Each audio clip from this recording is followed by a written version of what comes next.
Welcome to GenderMeowster Podcast Network. Genderful is a talk show featuring non-binary and trans folks discussing various topics and special interests. We kindly remind our listeners that no person is a monolith of identities. All opinions are the speaker's own. This show airs live on Twitch at twitch.tv/GenderMeowster, and VODs with show notes can also be found on YouTube.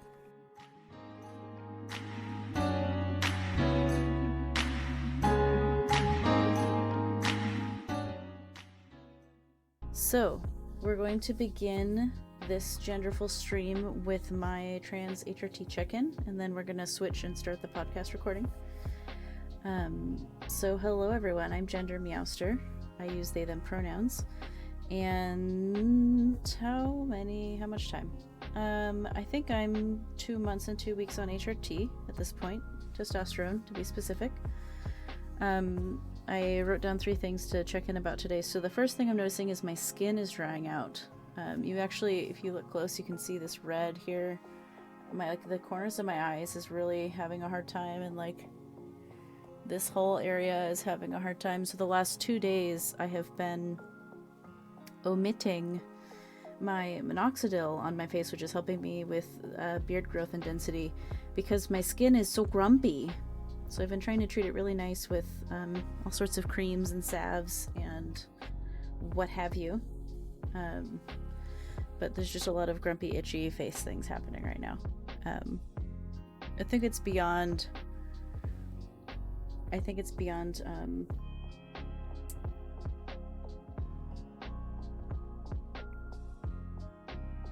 think it is beyond just dry skin or acne. So there's that. So I've been thinking a lot also lately about what to tell aging grandparents. Like, you come out, and then what about HRT? What about, if you've already come out as non-binary, do you need to tell people that you're on HRT also, so that they can prepare themselves for the physical changes you're going to go through? I don't know. So I don't have any good answers. I came out years ago, and it's been an interesting journey. I've just had some events in my life, my personal life, in the last couple of weeks that have made me think about my relationship to my grandparents and sort of the older generations and how much to disclose or not. So that's been on my mind lately. The third thing is lots of folks in this community, the Clouder of Meowsters, the Discord community especially, have been grappling with their identities, and they're having really rich conversations. As one of the mods likes to say, no egg goes unhatched. No egg goes uncracked in this community. So it's been interesting talking about not only gender, but also disability, neurodiversity, sexuality, especially demisexuality and asexuality.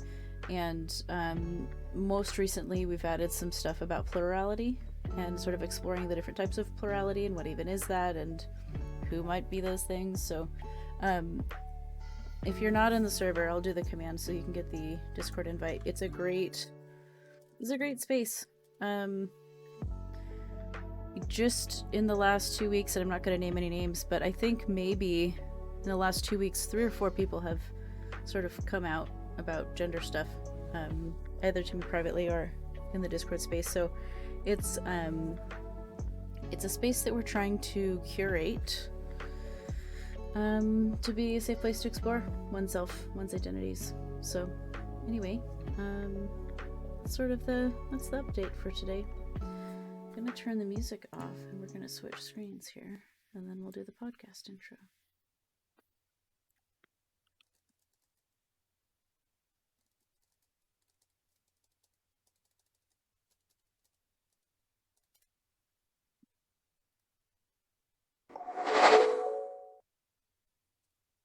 Meowdy folks, and welcome to today's episode of Genderful, a talk show where we discuss gender-related identities and special interests. My name is GenderMeowster. I use they, them pronouns, and I'm your host. And today we have QueenCityQ on stream. Hi, Queen. Hi. Hi. Can you share your pronouns with the chat, please? Sure. I am a QueenCityQ, but you can call me Queen for short, and I use they, them pronouns. Awesome. Love it. And for anyone who's just listening to the podcast later, Queen has some excellent eye makeup going on and some nice lip color. It's very lovely. So just Yes. some technical notes for the folks in the chat. This is a talk show, but it's also an Ask Me Anything stream. So if you would like to ask questions of the guests, you can type them in the chat, and the mods will plunk them into our lovely document of knowledge over yonder. um, yeah. So to begin with, may I call you Queen? Yes. Yes, you may. Excellent. I like Meowster as a short version of my name, or GM, but Meowster's funner. Funner is not a word. More fun. More fun. um, so, Queen, tell us a little bit about yourself. We've maybe name, pronouns, any sort of Twitch handle or anything, pets, hobbies, special interests. Yeah. So I mean, we've already gone over. I'm QueenCityQ. I use they them pronouns. People just call me Queen usually for short. If there's 100 queens in the chat room, which there usually is in queer spaces, some people call me Queen City. But you can find me on Twitch at QueenCityQ. Um, the as far as like pets, I have my roommate's two cats who I have appropriated as mine. That I Nice. absolutely love, as well as a fish named Feesh, spelled Fish. Feesa. I love it so Um, much. that my one cat is absolutely obsessed with. He literally will just like sit and stand like right staring at it, and we can't put anything on the shelf beside it because he will move it all off so he can sit beside it, but he doesn't like try and touch it. He just stares at it. It's beautiful. As far as hobbies, I mean, gaming is a huge thing for me. That's kind of why I came to Twitch in the first place. I'm really into activism and stuff.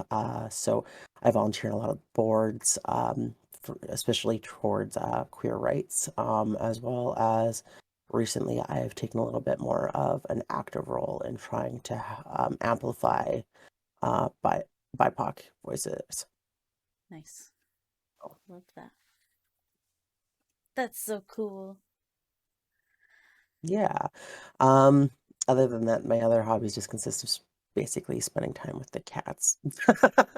I love that. I also love spending time with cats. Cats are my favorite creature. It wouldn't be so Um, bad if it wasn't that I'm allergic to them. Oof. That's a mood. That's been a conversation with me and multiple people in the server is like I like cats but also allergic. Very allergic. Oh my goodness, I had a question and it bounced right out of my brain. Nope, I feel that. it's gone. It's gone. Maybe not forever, but it's gone for now. So something else that's perhaps notable is the country you're in. We're in different countries. So I'm in the United Yes, States, yes. and And you, I'm all the way up in Canada. Canada, The the the best, the neighbors best up country. north. Uh, Canada is the best. Wow. Um, we just fake well. you just fake well. It's not Yeah. perfect. Yes. Muiramme will agree. Canada is not perfect, but Yes. it is a lovely country that I have visited and enjoyed. Um, so before we jump into drag and gender, which I'm very excited to talk about, I was wondering if you would share just a little bit about uh, trans and non-binary stuff and Canada and your sort of experience with that. Yeah, I mean, the one thing I will say is Canada definitely is a little bit farther. Um, in our journey for gender equality than America is, but I mean, we still have our problems, we still have our struggles.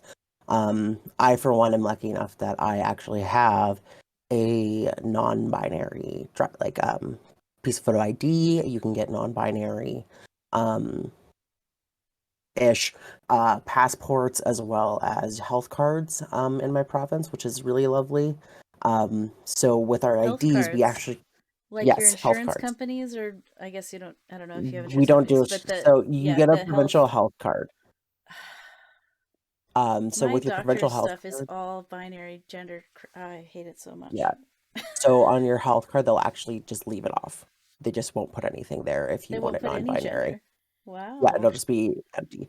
And then, I mean, that's kind of their compromise. And then with your photo IDs, they actually put where the M and F would be. I love that. I actually do have a state photo ID driver's license situation that is an X. Um, but yeah, the national, any of the national stuff, your social security card, etc., it's still binary two gender Yeah, situation. you can do that with your birth certificates now.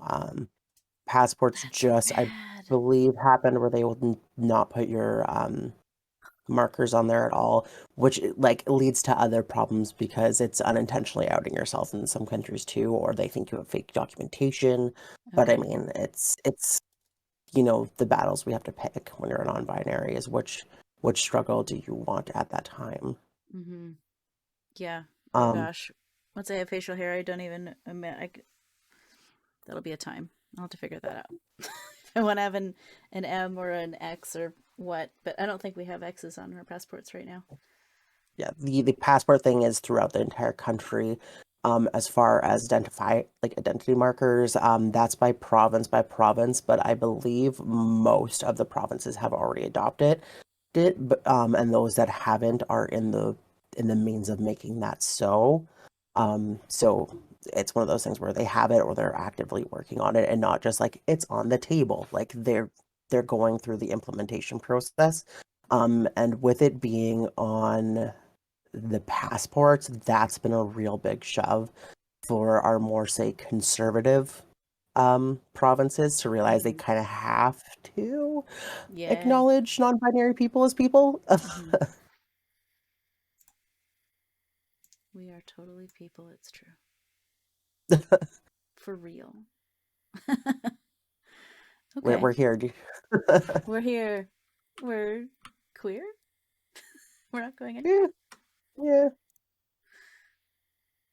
Awesome. Um, Well, that's information I didn't have until this conversation. So thanks for knowing stuff and sharing with all of us. yeah, no problem. I believe the Alberta government has made it so that you can have the X about a year or two ago, and that includes your birth record. I know somebody was asking specifically about Alberta. Mm-hmm. Okay. That's also good to know. Yee. Okay. Now the questions everyone wants to know. Yes. Tell us about drag and gender. Maybe we'll start with what's like your personal experience with drag, and then we can get into the like extrapolaty, political, brainy schma. Yeah. So for me, drag was how it started for me to doing my like whole drag journey involved me actually believing I was trans. So straight she her.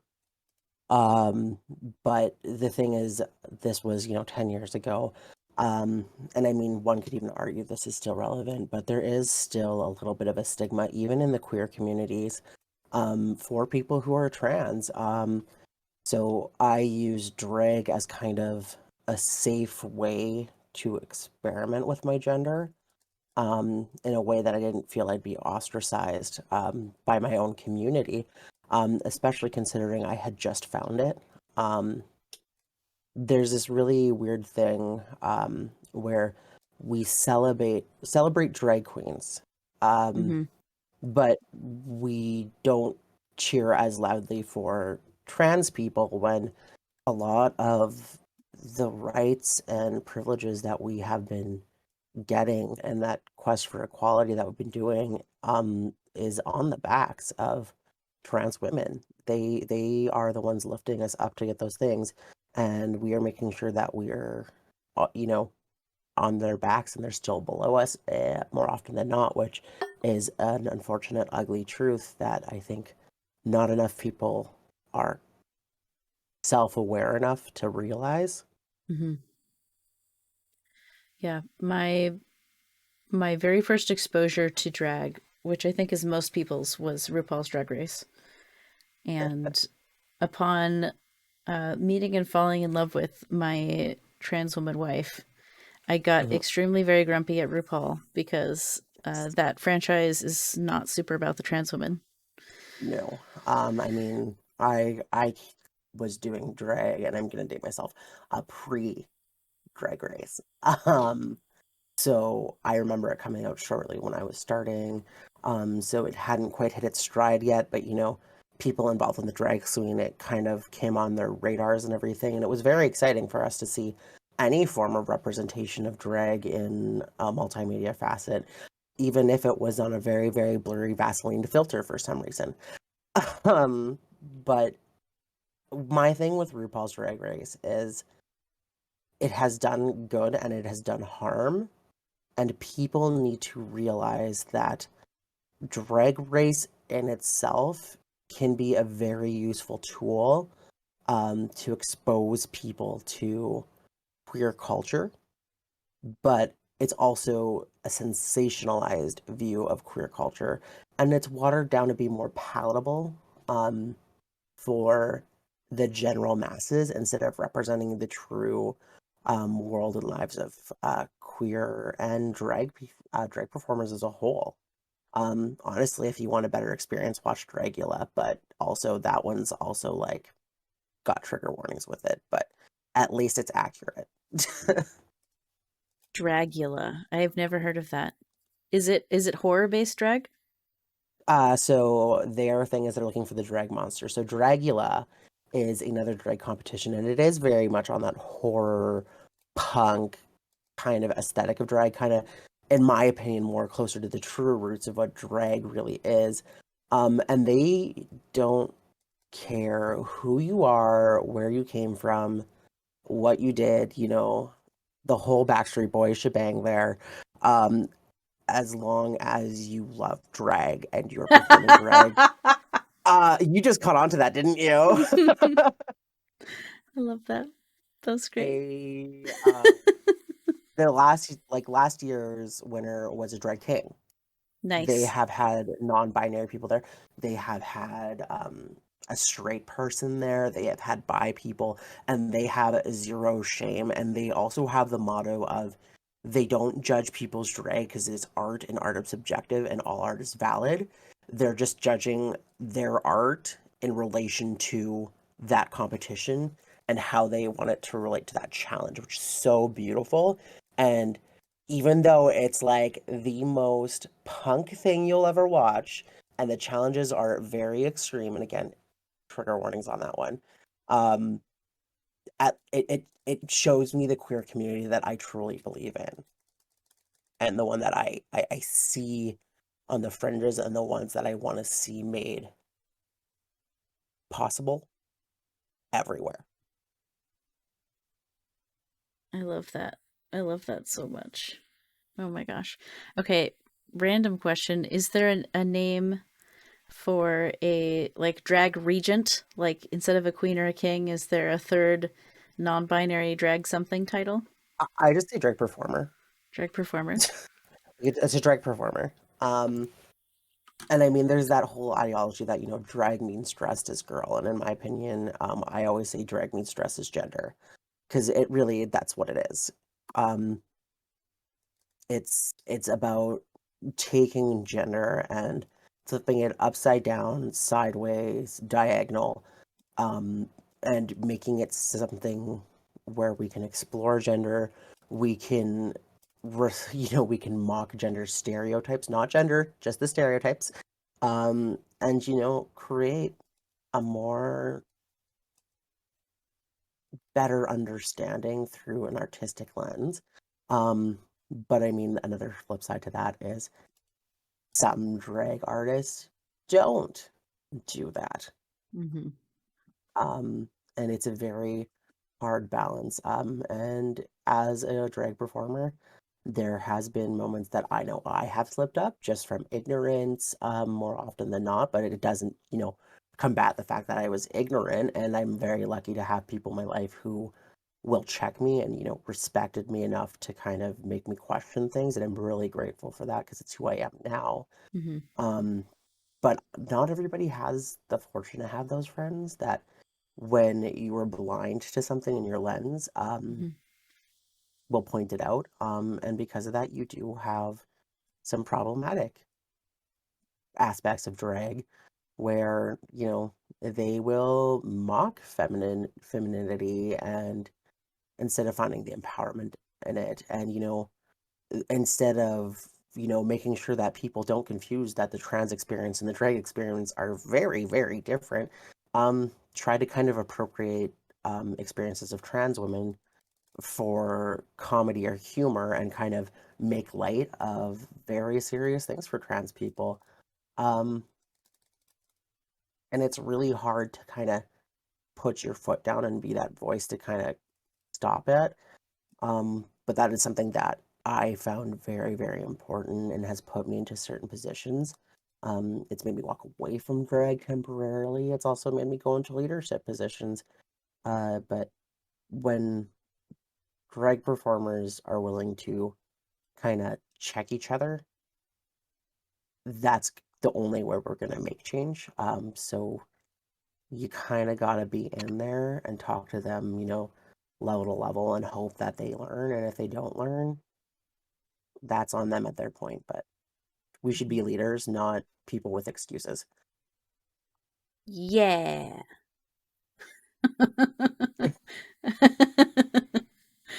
um, could you tell us a little bit more about how drag and trans experiences are different? I mean, they're not, in my opinion, they're not even remotely the same. Mm-hmm. They are two completely separate entities.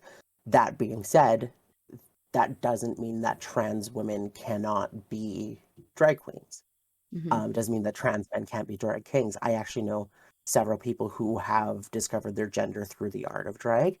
I know some trans people who the way they make their living because of just the blatant heterosexism in hiring practices has prevented them from getting other jobs. So, they either have to go into certain professions that, you know, are either very, very unsafe, or they turn to drag as a way to make income, especially in the States, where you can make a living doing that. Mm-hmm. Um, and that's their source of income. And I think to say they can't is just bizarre to me. But trans involves people being who they are, um, being their authentic selves. And there is so much in that experience about the true essence of being a human, where drag is more of an expression of feelings, opinions about gender, that may not necessarily be your own, but something you want to express. So there's very much a huge divide in that.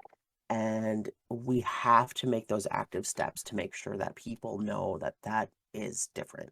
Because if Mm-hmm. we don't, uh, what we do is we trivialize trans experiences and make people think that it's the equivalent of drag, which is used for an entertainment purpose more often than it's not.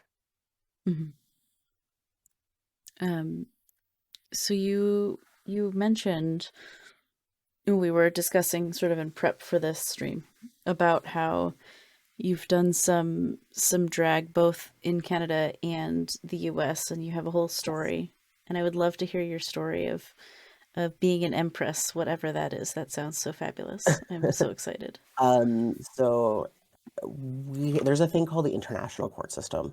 The international court system has chapters throughout all of North America. Um, and people run to be heads of this organization, which is first and foremost to be for raising charity and bringing awareness. And when you there's kind of a rank system, you work your way up, and then you go and you win the popular public vote. And I was actually going to be very, very done with it when I was kind of, a step away. I was like, no, I don't really want to do anything with this. I see a lot of problematic attitudes and problematic things in the community that I don't necessarily want to be a part of. And I don't know if I want that leadership position where I'm kind of leading my community as well as representing my community, as much fun as I had with it. And then a year later, I was like, no. no, there's changes I want to see, and the only way we're going to get them is to do it myself. One of the things I really wanted to do was in Vancouver, they had introduced non-binary drag titles. So for Wow. an emperor and empress, they made an empress. For a prince and princess, they made a princette. Um, and I was like, I know that if I don't step in, it won't happen. So I'm going in that leadership position and I'm making that happen. So I went in there, I just messed everything up, and it was great. Because it led to a lot of self-discovery, but I also found a lot of people who had felt that their voices weren't being heard in the drag community. You know, they didn't feel represented, they didn't feel safe, they didn't feel comfortable. Um, they were dealing with the problematic aspects of drag, which is lack of understanding of consent, Mm-hmm. um, racism used for humor, sexism used for humor, not respecting people's pronouns properly, as well as, just problematic behavior from performers, which, included excessive drinking and stuff like that. And the thing is, as I've traveled, I learned that wasn't exclusive to my communities, but every community handles it differently. Mm-hmm. Um, and I'm really glad that at the end of it, we kind of made a more safe, comfortable system. And you can see that happening throughout all of North America, that drag is becoming what it once was, which is a leading force for equality and, sticking up for the people that has to be there. But there's still the problem with it, being primarily run by cis white dudes. Mm-hmm. And the ever ever prevalent thing where, well, as a gay white cis dude, I've been discriminated against, so I cannot be the oppressor because I'm oppressed. So if you have struggles, I don't need to stop talk about it. And it's like, no, we do. We Mm-hmm. have to talk about these things. So Mm-hmm. it's nice seeing that actually. Yeah, Because totally. I I think a lot about I don't know, the work that the cis gay and lesbian especially community still has to do around trans and yes. non-binary stuff. And it makes me reflect on what are my unaware spots, where am I missing information. And Yes. so for me it's like learning more about sort of like the asexual spectrum, ace spec communities, Hmm. and learning more about BIPOC experiences and more. There's a bunch more, but those are the two that leap to mind immediately. There's always more work to be done. There's always more pieces of diversity and inclusion to learn about. It's a never ending thing.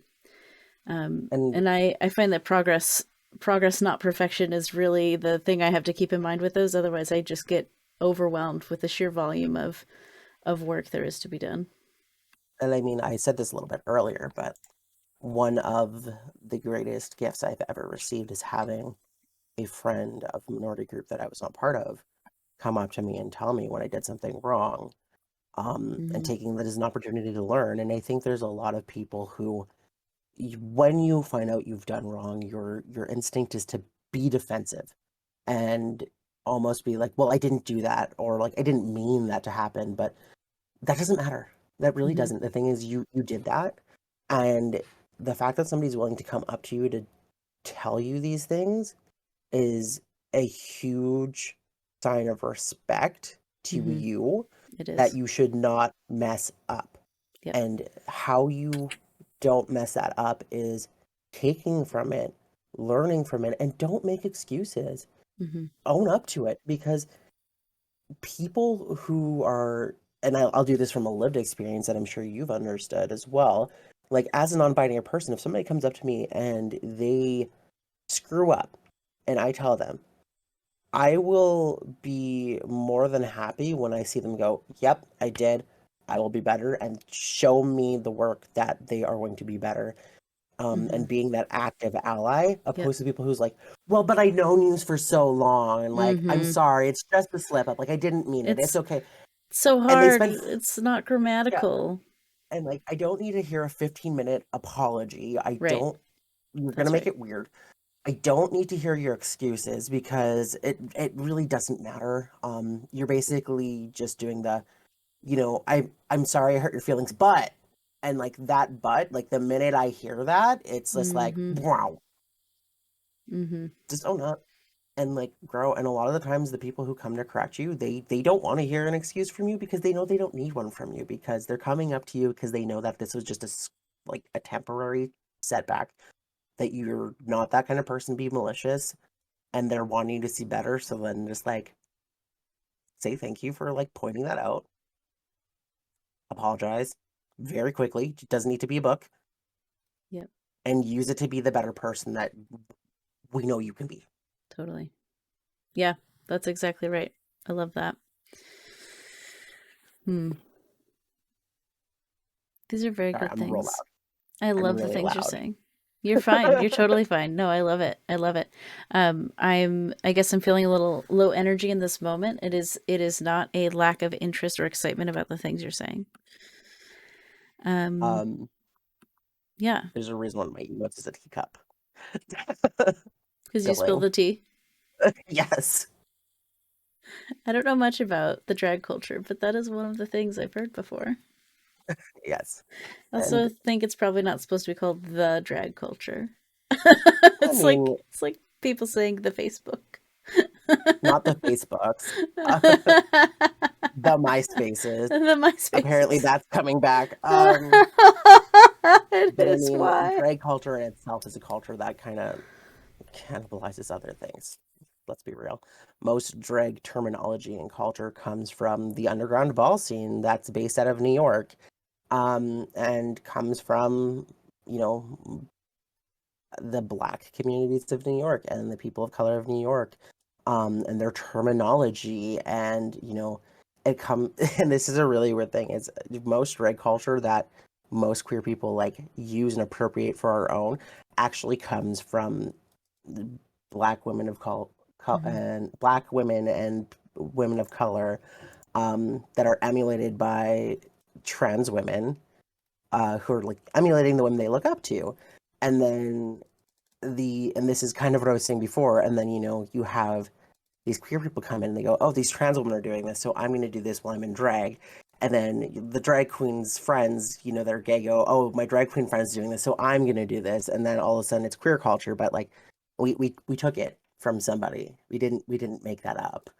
It came from somebody else, and I think it's Yeah. really important to do that, um, because you can sound ignorant as heck if you don't know where it came from. Like, if I have to hear one person go, oh, this girl is serving me executive realness. If you know anything about ball culture, realness meant where it came from was trans women talking about being passing. So when they said, businesswoman realness, they were saying if this trans woman walked down the street in mid daylight, would people assume that they were, assigned female at birth woman who worked in an office building? So when you're saying that about an assigned female woman, you sound stupid. I'm sorry. Yeah. Yeah, I appreciate that example. One of the things I've thought about a lot actually is the cultural appropriation of the queer community of especially Black language.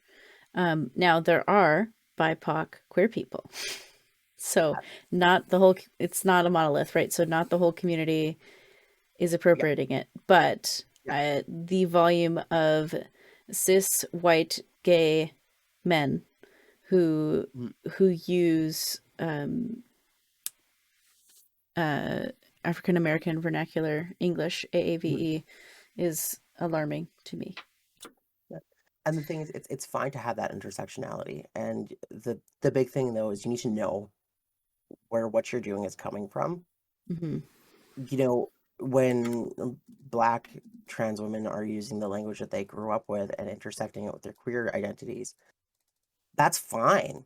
And the white people who've gone to balls, when they're using it, they know where it's coming from, and it's fine. It's when it gets watered down so much, and then instead of acknowledging where that part of our culture comes from, we claim Mm-hmm. it as our own, Mm-hmm. that's where you run into the problems. That's right. And it's important to know these things, like know your history, and before you start saying stuff, know where it came from.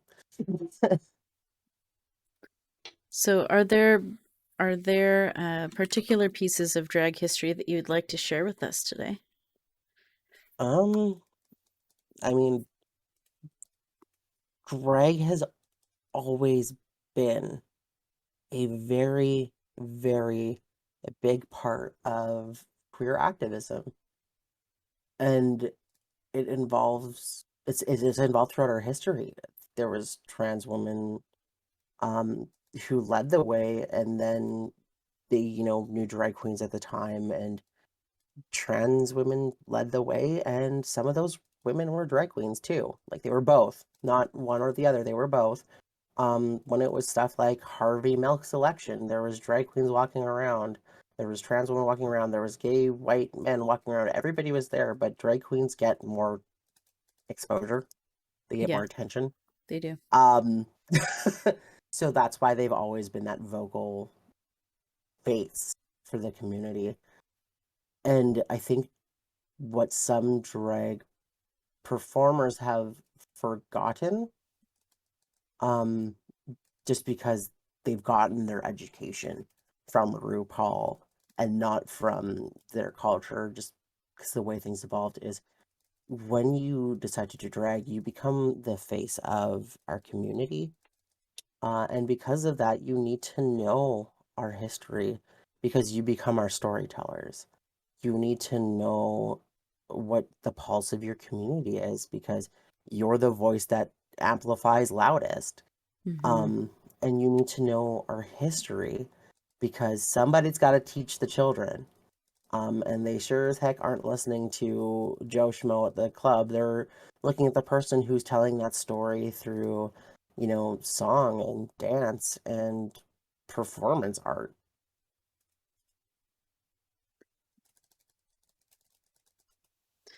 So, something I've seen or heard a little bit about um, that I would love to hear more. I don't know if you have any experience with this, but are there examples of like mentorship with drag? I've heard rumors that there can be sort of lineages and there's a whole thing. Family. Yeah, What is the that? Can you tell me more? um drag families are literally like the definition of those like redneck families you hear where it's like, oh, but this is their cousin, but this is also their mom, but this is their sister. um that you see everywhere, but it really does become a family experience. Families fight and everything. There's drama in them, but there's usually, that person kind of teaches you what you do and gives you that education because before YouTube days, the only way you learned about makeup and walking around in heels and, the wigs and everything was somebody else teaching you how they did it. And it was just kind of sharing information. And because you did that, you ended up making these little families. And the families I came from in Winnipeg were we were a lot. There was basically four main ones. But you really did act like a family. We would meet up, 2 to 3 times a week and just spend time with each other and, talk about makeup, talk about performances, plan stuff together.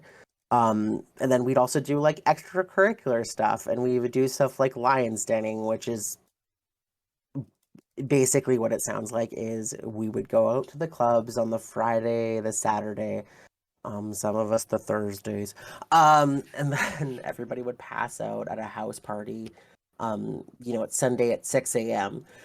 And you'd all wake up, we'd all crawl on one couch in this huge cuddle puddle of like 20 of us, watch Netflix, order food, and just not move because everybody was hungover. And that was ritualistic to me. Like that's something I knew was going to happen every single Sunday. I didn't know whose house I'd end up with, but on Saturday I knew to bring like comfortable clothes because I'm going to pass out at someone's house and we're going to order way too much food that we shouldn't be eating to recover from like an entire weekend of, being the party.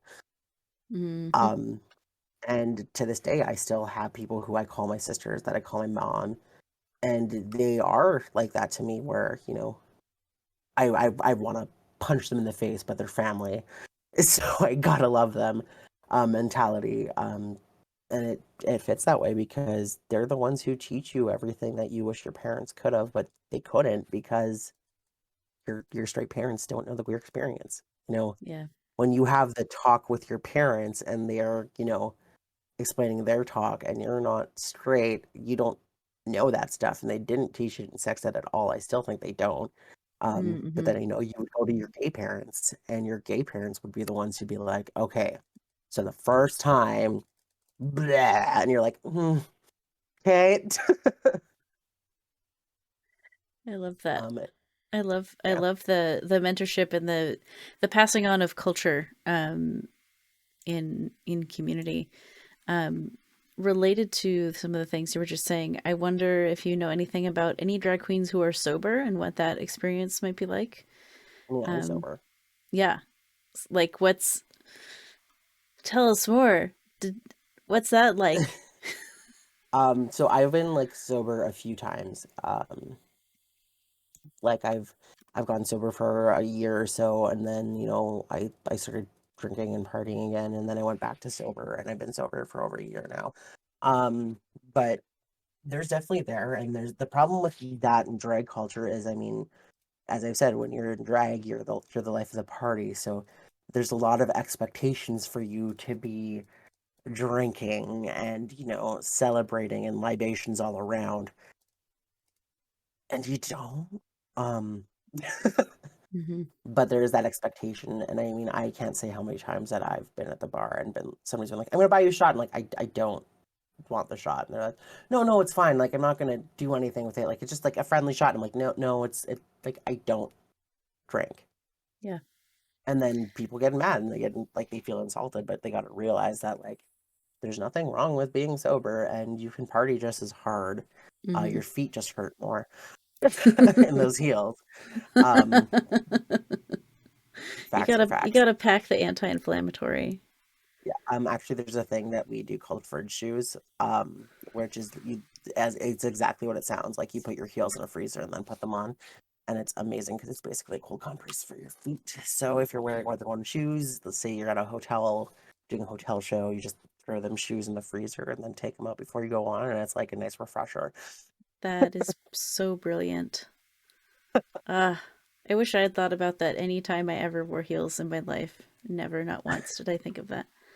So that we Wow. came up with by accident because we couldn't find a shoe rack, and as a joke, the person I was rooming with threw their shoes in the freezer, and we No. forgot until we had to go on, and they're like, "This is the Oh, best thing ever." wow. That's like all of the best inventions are totally by accident. Mhm. I love that.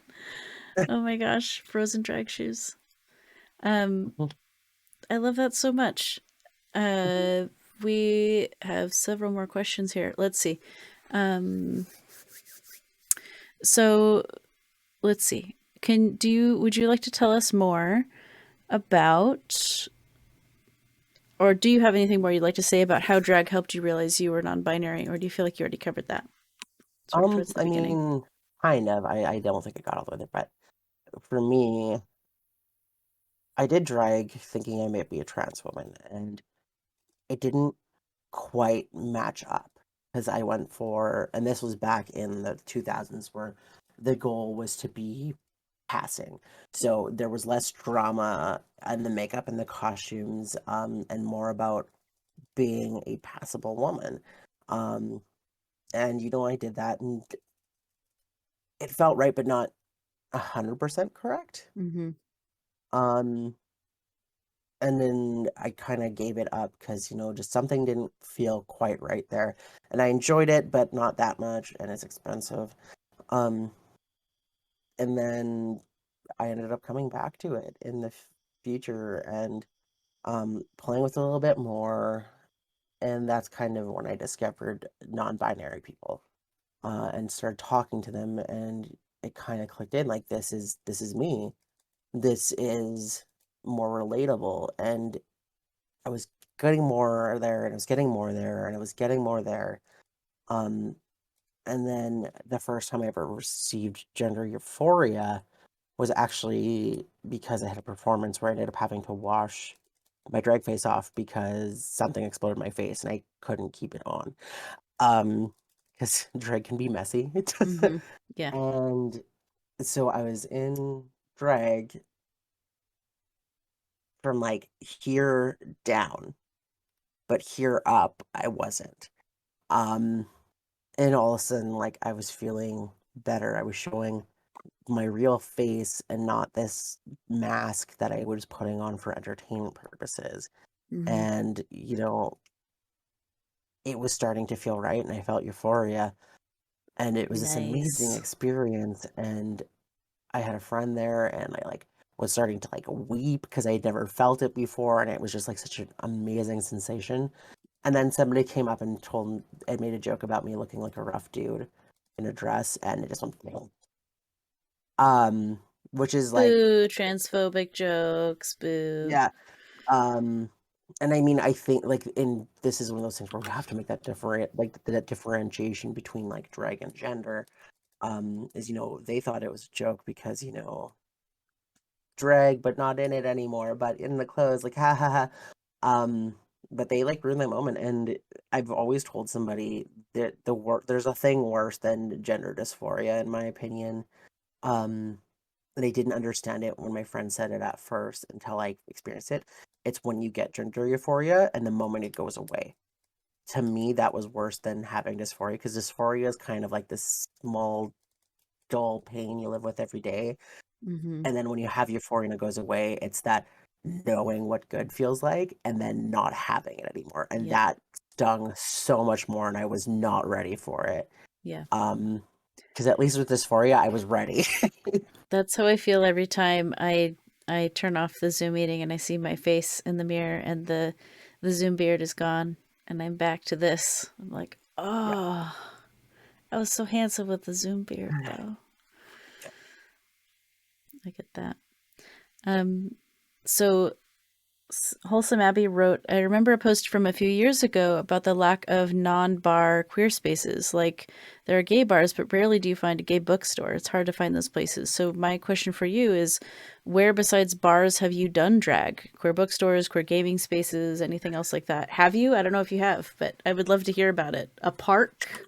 I've A done it city in a church. center? I've done it in a Yeah. park. I've done drag in a city hall. Awesome. I've done it in schools. Are you ordained? No, I'm not. I Because am not ordained. doing drag wedding thing would be the coolest thing ever. There's somebody in our city that does it, but Ah. I don't I don't think with my beliefs the way they are, I could do that because I wouldn't want the experience to be sensationalized. I'd want it to be authentic, and I feel like some people would make a gimmick out of it, and I think it's very important to respect religion Mm-hmm. and drag and gender, and I find that sometimes when people mix them, they do it in a mockingly non-respectful way.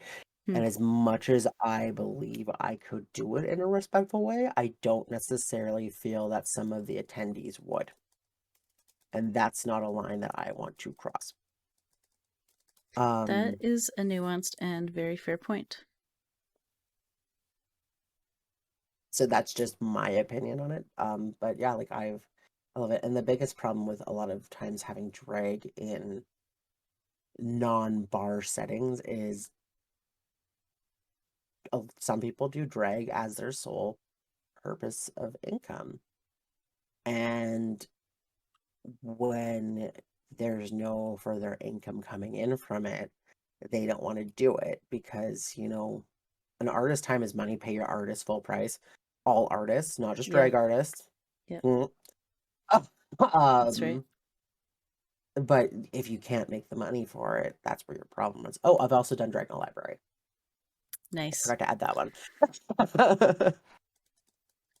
I've But done pop-up partner dancing in a library. oh. We had we Libraries are had great. we had earbuds in that were synced up over radio waves. That's cute. It was I love super that. cute. So speaking of drag and religion, do you have any thoughts on the Sisters of Perpetual Indulgence? I was a member of the Sister for Perpetual's Indulgence and helped start up the one that we have here. I came up with our name of the chapter. Um, That is so cool. and I love the sisters and what they stand for, which is radical acceptance. Yes. But when we started, I don't think some people understood the difference of being lighthearted and showing that love and acceptance and, the radical acceptance, the radical, providing of safe spaces and education and talking, which I thought was so beautiful. And some of them did want to do it to mock the Catholic Church, and Mm-hmm. that made me uncomfortable. And that's why, with my particular chapter, I took a step back. And then I ended up focusing on the Empress thing instead. Um, and that organization's not like that now. That kind of got fixed up there. But that's the thing that to me is very important is that, it's good to, be able to be lighthearted and, take a joke and stuff every once in a while, but it doesn't mean we should insult people. And that doesn't just mean not insulting queer people because you got to remember, like, some queer people are Catholic, Yep. some queer people are Christian. So you can't, and like I went to some seminary church, with some sisters actually. yeah, Maybe it was their partner was one of the sisters, but yeah.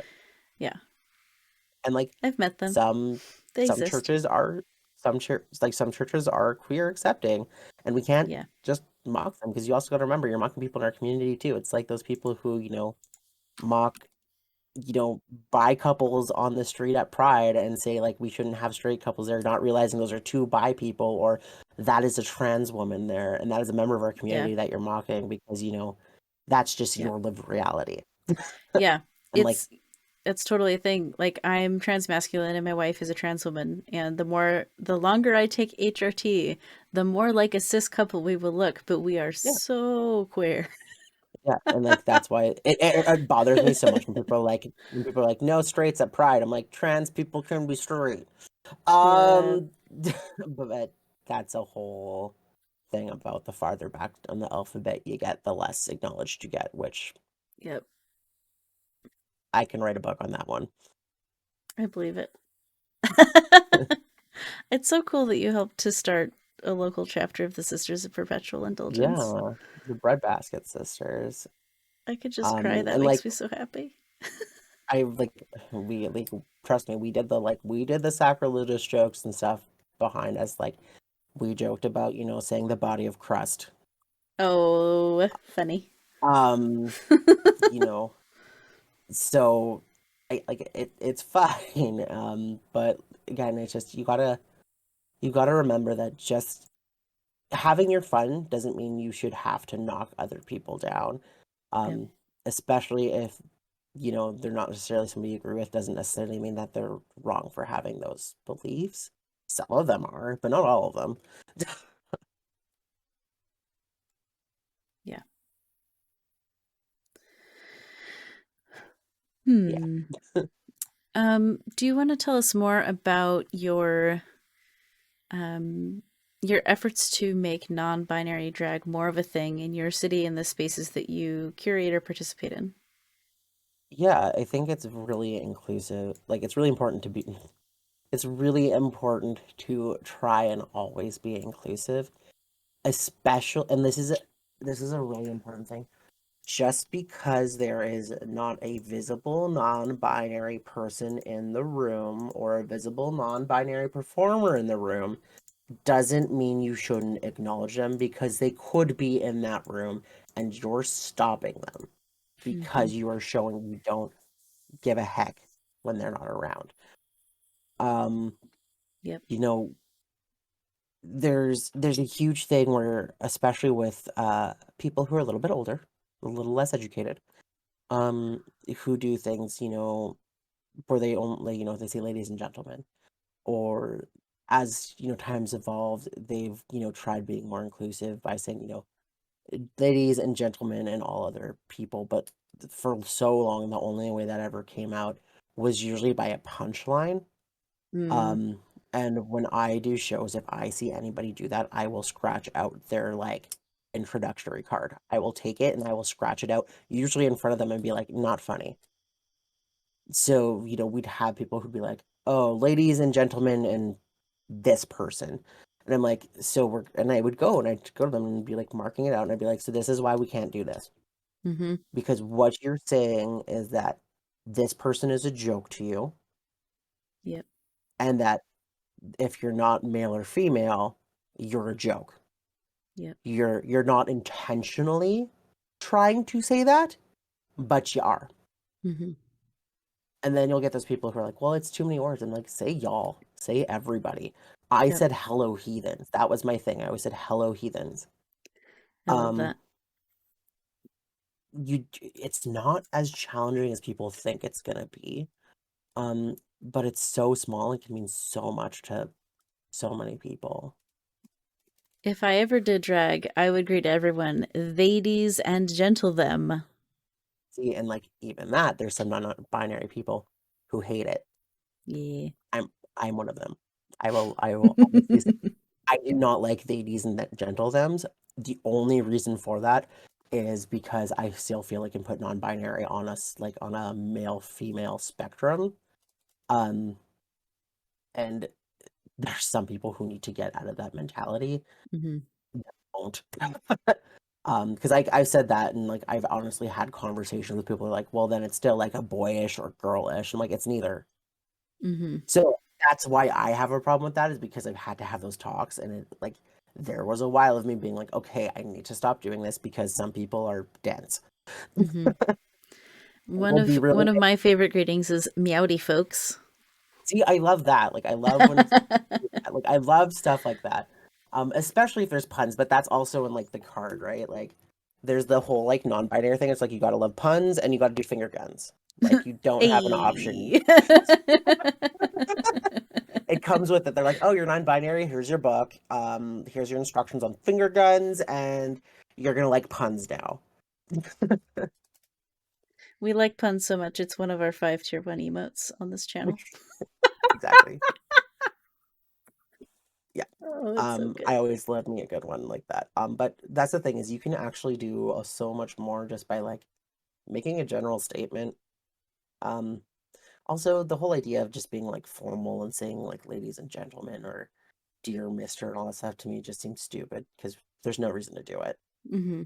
Formality's stupid and overrated. It's kind of like and like if you get really really deep into it, like formality and like business professionalism and stuff like that, all has to do with like colonialism and keeping people of minorities down.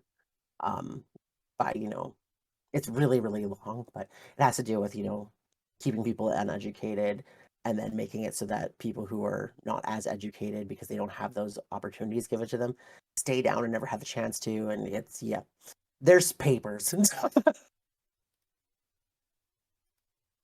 But Yeah.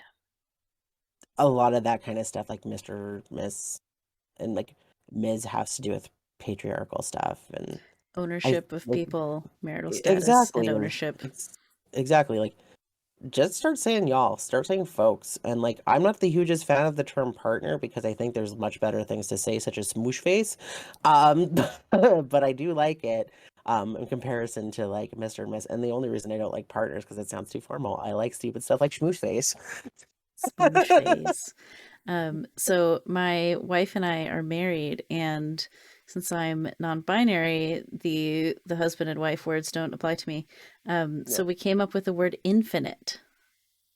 See, that's adorable. I love that. Um, but yeah, like partner just sounds to me like a business arrangement. I mean, technically marriage is betting somebody half your stuff, you'll love them forever. But like, let's not put it that way. My wedding ring has the infinity symbol on it a bunch of See, times. I love It's so cute. I I love it love so hard. that. Yay, love. Okay.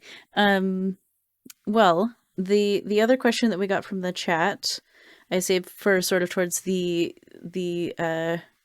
resources, anything else we want to make sure we hear from you section. Mm-hmm. So Mermaid Cafe asks, can you give us 3 specific actions that cis folks can do to support trans folks in drag spaces? And I'll add, is there anything else you'd like to make sure folks know about your perspective on gender and non-binary or trans issues, especially in regards to drag, but also anything else that might be on your mind?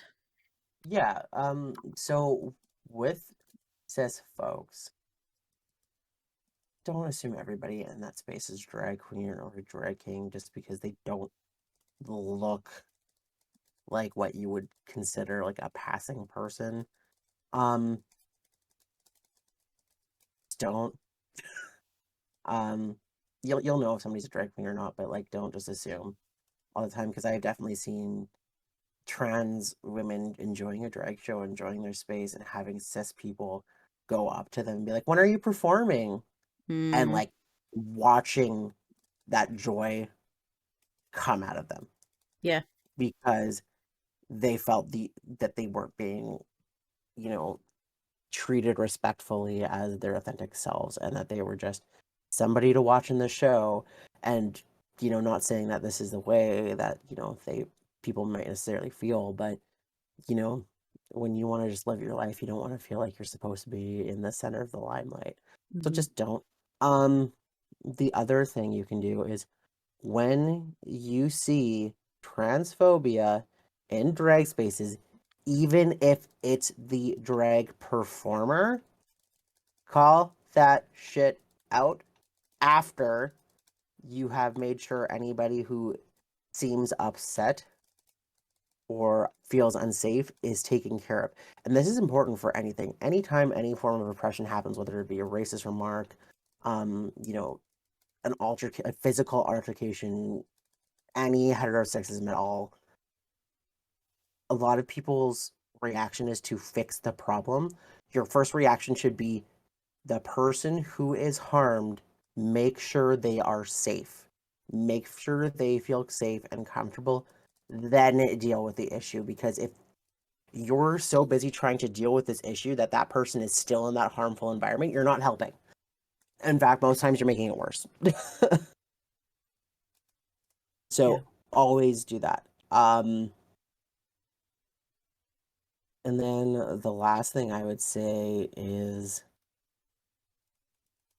just don't be complacent with the way things are.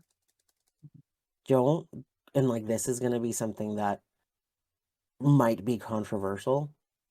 If you see people who are having shows that are only cis white dudes, and that is the entire cast of this drag show, there's trans performers out there. There is Black, Indigenous, and people of color who perform drag.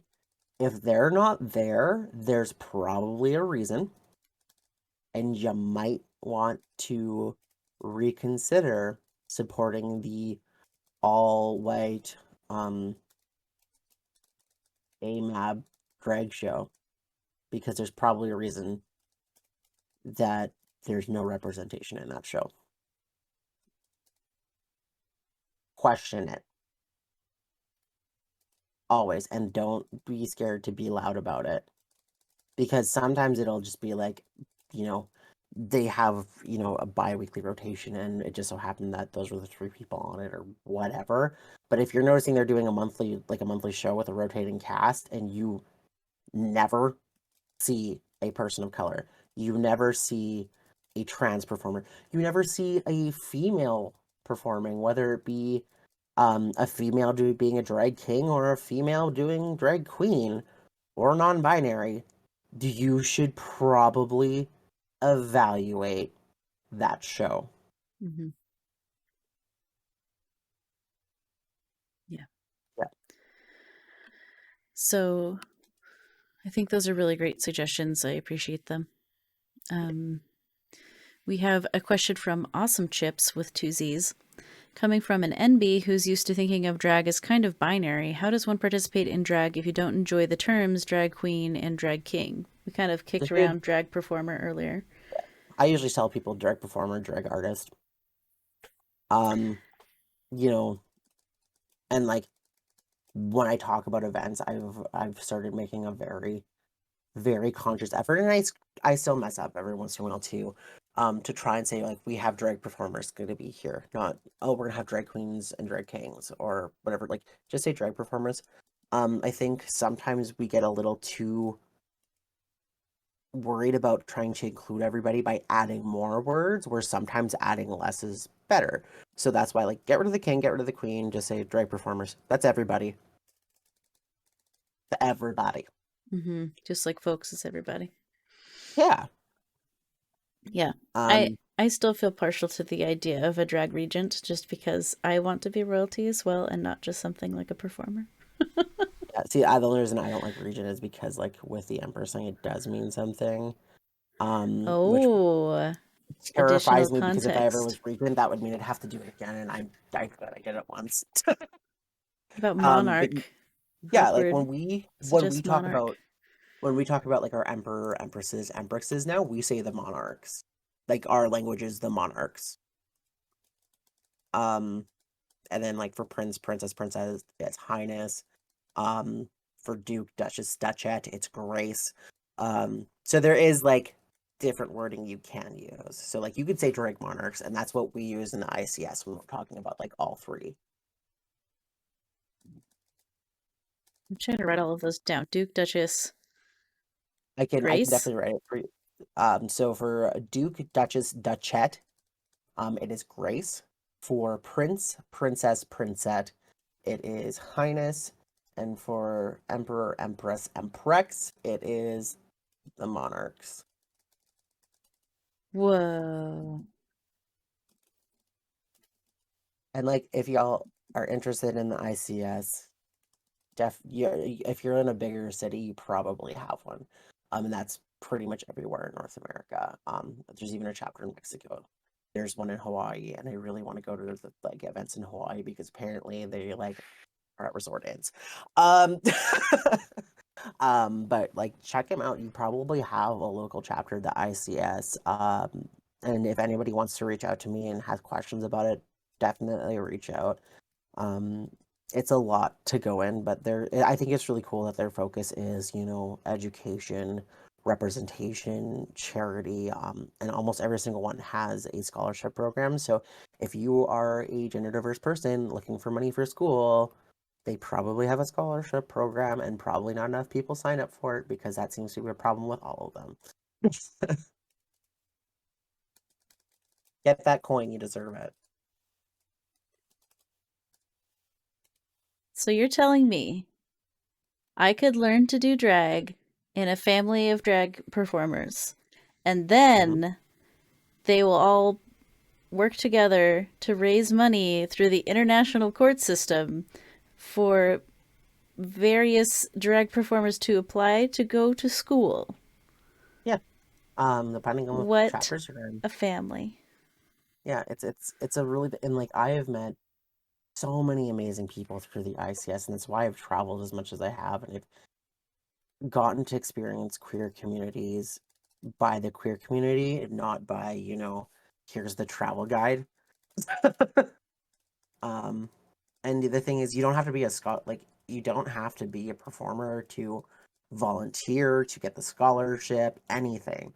Um, one of my like some of the people who I considered completely instrumental in my year when I was involved with the court.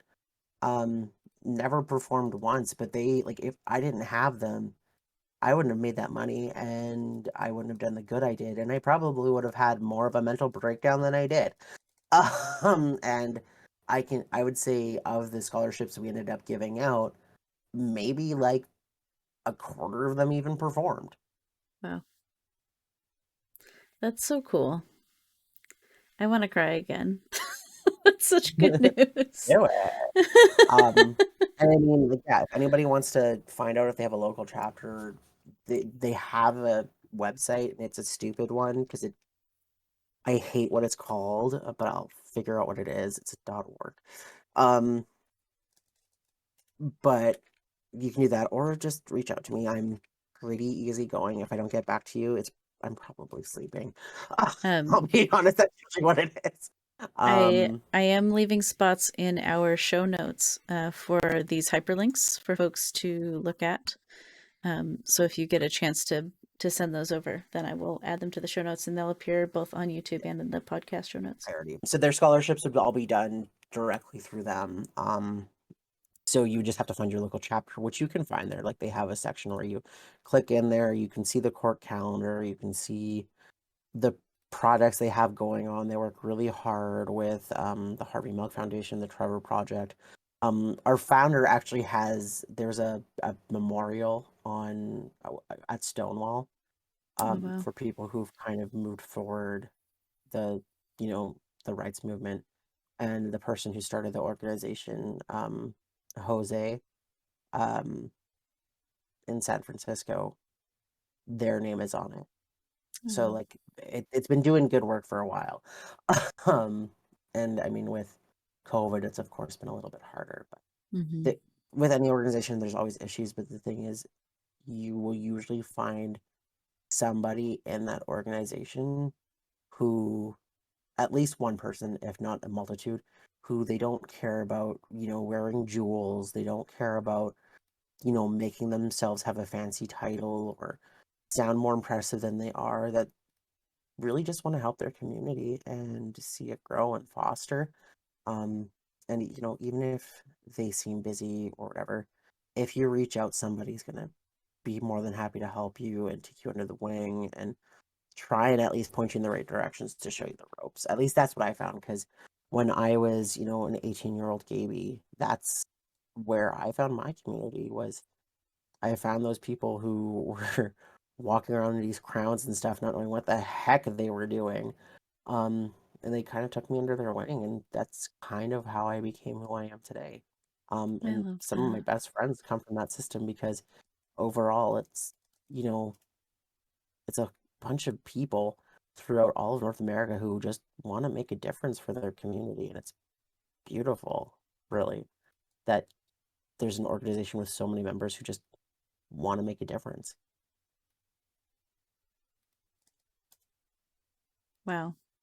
I love that. There's there's such a lovely mix of um kindness and thoughtfulness in the drag community from what I've heard from you today. Um, It's there. You'll find parts of it that aren't that way, but for every bit of, darkness and ugliness, you're gonna find beauty. mhm. Um, and you're gonna find the right people. And I've just been very fortunate to find most of those people in the international court system.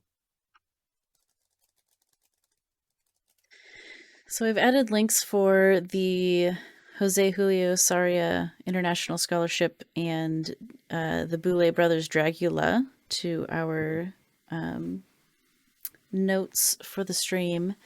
Are there any other resources you'd like to recommend? And then the second question I have is, are there specific queens, kings, or non-binary drag performers that you would like to invite people to check out? Are there particular folks you want to shout out? I mean, for Maybe basically every Twitch single city I streamers know. or For in every single city, person. I can think of somebody. They all have Mm-hmm. their own scholarships, so find your local chapter. I do have my favorite cities, I'm not gonna lie, of people who I find exceptional. Like Las Vegas's community is great. Phoenix's community is exceptionally amazing. Like Chris and Eddie and Olivia and all of them that I've met through there have been some of the most amazing and revolutionary people I've ever met, and they inspire me to no ends. Minneapolis's community is fantastic. San Francisco's is great. Long Island, like I could go on about all the places that there are. Basically every city in Canada. I have not met a single chapter in Canada where I haven't fallen in love with at least half the people there. um, there's a lot of really good people there. Um, you just need to go out there, and with the sources that we have there, you can find each chapter's like websites and find out where they're doing events and where to follow them and their own, individual state or provincial um, scholarships, programs, events, all that stuff.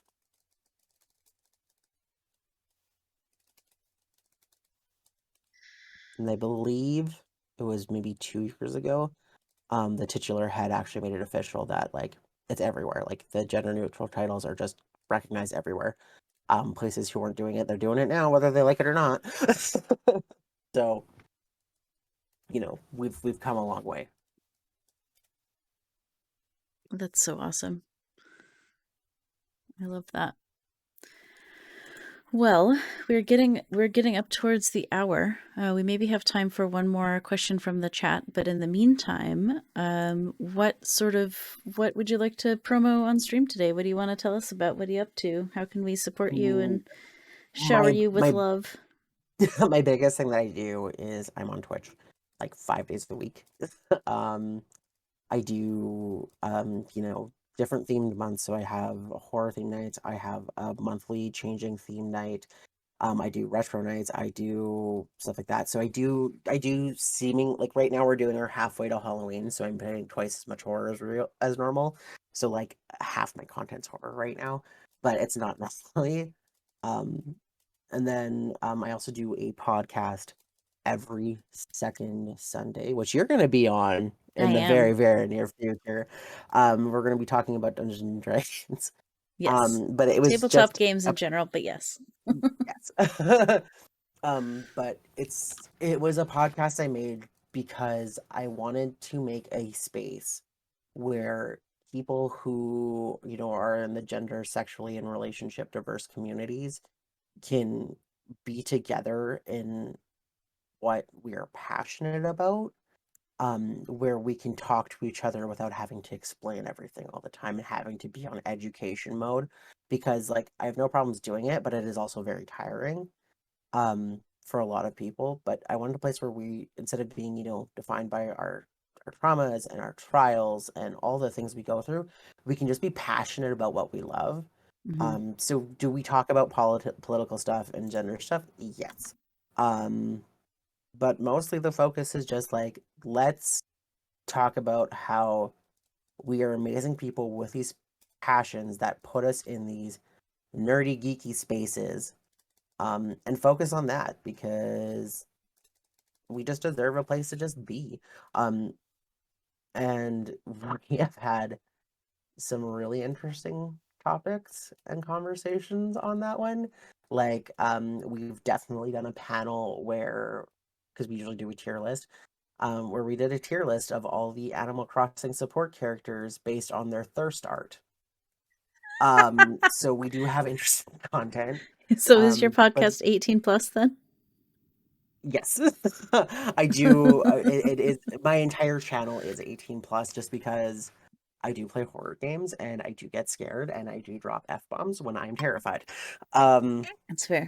There's we also lots don't of go super. guns doing shooty things. Yes, there's some of that too. Actually, I don't like first-person shooters that much, surprisingly. But First person I anything think makes me kind of queasy. you're not the only person who said that. Mm-hmm. And I know that, which is partially why I don't play it as much, probably.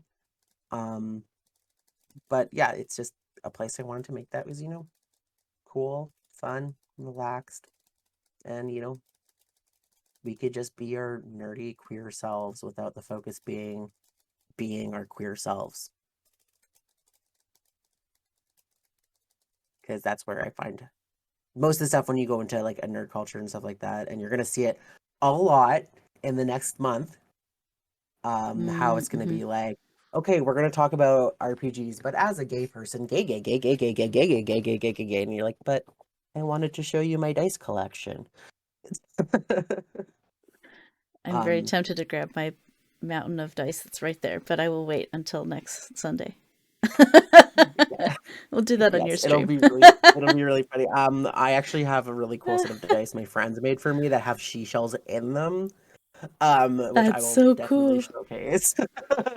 I should probably get her information because I think she's taking orders too. But yeah, Nice. that's why I Yes. started this Promo the podcast. friends dice for Well, real. and she'll literally make you anything. Like if I know she made a Harry Potter house themed sets of dice, which is great because if you have attachment to Harry Potter, you can get Harry Potter for paraphernalia without supporting J.K. Mm-hmm. Rowling because F turfs. Um, like Yep. I'm gonna say a really like a pun.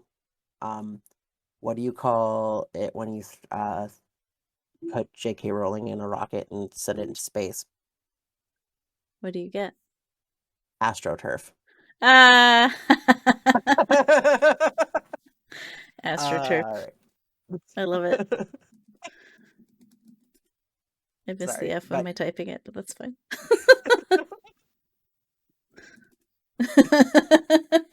AstroTurf. Well, Queen, um, is there anything yeah. else you'd like to share before we let you get your stream running so we can raid you?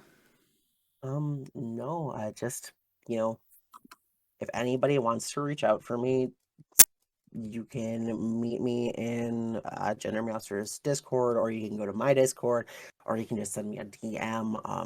I'm really, really open to like talking to people and everything like that. Um, if you have a question that you think might be too far, I will be honest, I'm pretty okay with those, and if it is inappropriate, I will let you know. Um, but yeah, like I try to be approachable. Love educating people. So if you have questions, reach out. Um, I can give you my Discord information later too to put in the notepads. But Sure. and yeah, that's basically it. And also, if you are a non-binary person in a drag scene and you want to do a non-binary art, or if you are, an AFAB person who wants to be a drag queen and you are not feeling validated or accepted in your locations, you're not alone. There's other people out there. You're worthy of respect. You are just as talented as every other artist in that room. And if people are not giving you that respect, just give me a call and I will round up a posse to make sure people know that you belong in that space, because art is subjective and can be done by anybody and should be appreciated by anybody. And you are so valid in those spaces. And I, for one, will not let you feel like you aren't. And if that space doesn't exist, we will make you one. I Yeah, already that's felt affection for you before this conversation, and now it has grown 3 sizes. No. I love this so much. I love that you have like countless drag performers in your pocket you can reach out to and be like, non-binary hype squad activate, and send pretty all much. the supporters in any city that is big enough to have an ICS chapter. Well, and that's the thing is like, if I don't know somebody, I can probably find somebody through a friend. Yeah. Like we will find you a place to belong. And, if we're gonna judge you, we're gonna judge you on like your outfit falling apart, not on who you are as a person. Yeah. Judge you on your But well, actions, not your identities. exactly. Yes. Oh, I love that so much.